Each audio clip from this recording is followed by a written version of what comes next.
Hello student, welcome back. आपका Sharma sir हाजिर है एक नया क्वेश्चन लेकर। आप देख पा रहे हो क्वेश्चन क्या है, indices, exponents of real number या law of indices. Okay, class 9, very very important for CBSE, WB and ICSE, तीनों बोर्ड में आपका ये चैप्टर अवेलेबल है, इसलिए मैंने इसको चूज किया। और कुछ स्टूडेंट ने बोला कि सर सबसे पहले एक्सपोनेंट चैप्टर स्टार्ट कर दीजिए, ताकि हम लोग को थोड़ा सा ये थोड़ा डिफिकल्ट लगता है और पता नहीं। ठीक है, मेरे बच्चे भी यहाँ बोल रहे थे सर इसी को स्टार्ट करिए पहले, तो मैंने इसी को स्टार्ट किया। ऑलरेडी आज थर्ड डे है, तो आप लोग जाइए मेरे चैनल में, यूट्यूब चैनल में जाइए, फेसबुक में जाइए, आपको ये चैप्टर स्टार्टिंग मिलेगा विद फॉर्मूला के साथ। ओके, आप लोग जाइए, रिवाइज करिए और मेरे को कमेंट बॉक्स में बताइए कि कैसा लगा। और यूट्यूब में चैनल में जाके सब्सक्राइब भी करिए, आप मेरे साथ जुड़िए। ओके, तो चलिए आज का सम देखते क्या है। देखिए क्या दिया हुआ है, if a equal to c power z, b equal to a power x and c equal to b power y अगर है तो क्या करना है, prove that x y z equal to 1 आपको प्रूव करना है। ठीक है ना, तो क्वेश्चन तो समझ में आ गया।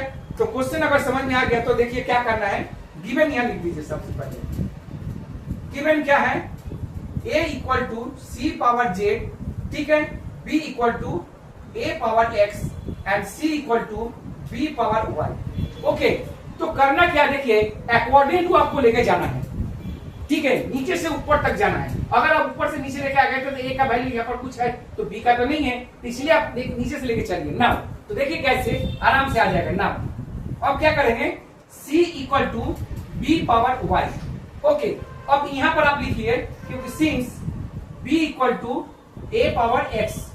ओके, b का वैल्यू दिया हुआ है ना, देखिए b का वैल्यू है, तो क्या करेंगे, c यहाँ पर छोड़ दीजिए, तो b का वैल्यू क्या हो जाएगा, a पावर x और y तो पहले से ही है। क्लियर, देख लीजिए b का वैल्यू यहाँ पर है और यहाँ पर भी दिया गया है गिवन। तो since b equal to a power x, तो मैंने a पावर x और y तो पहले से है तो y वहां रहेगा। अब क्या करना है, a का वैल्यू, देखिए a का वैल्यू यहाँ पर क्या है, cz दिया हुआ है ना, देखिए cz a का वैल्यू, तो क्या होगा यहाँ पर भी लिख लीजिए। तो क्या करेंगे, since a equal to c power j। Okay, तो क्या करेंगे, c इक्वल टू क्या हो जाएगा, c पावर j, तो क्या होगा z x y हो गया। ठीक है, तो देख लीजिए कोई टेंशन नहीं होना चाहिए। ठीक है, अब क्या करेंगे, c इक्वल टू c का पावर क्या होगा, x y z। ठीक है, तो इसके ऊपर अगर कुछ नहीं है तो 1 तो होता ही है, पावर कुछ नहीं है तो पावर में तो कुछ भी 1 तो होता ही है हमेशा। तो देखिए बेस आपका इक्वल है, तो बेस अगर इक्वल है तो क्या होगा, x y z equal to 1। Clear, देख लीजिए x y z equal to 1 हो गया। तो आपको बोला गया प्रूव करने के लिए, क्या यही बोला है प्रूव करने के लिए, ठीक है ना। तो देखिए वही आया है।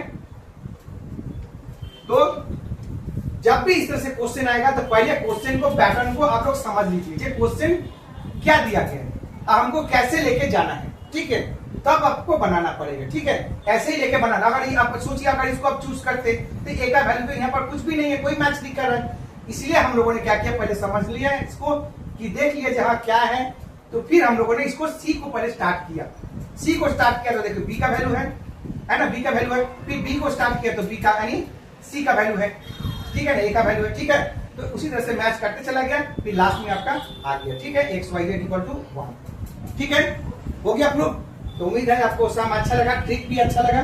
ठीक है, अच्छा लगा तो करना क्या है, कुछ नहीं, चैनल को लाइक एंड सब्सक्राइब करिए और जुड़िए मेरे साथ, शर्मा सर के साथ। आपके साथ मैं भी रहूंगा, आप भी रहोगे, और हम लोग इसी तरह से मिलजुल के सब सम सॉल्व करेंगे, ट्राई करेंगे कि कुछ भी ना बचे, अच्छा से अच्छा सम बनाएंगे। ठीक है, जो भी इंपॉर्टेंट चैप्टर तीनों बोर्ड में जो कॉमन आता है आप मैं वो कर रहा हूँ। ओके, राधे राधे।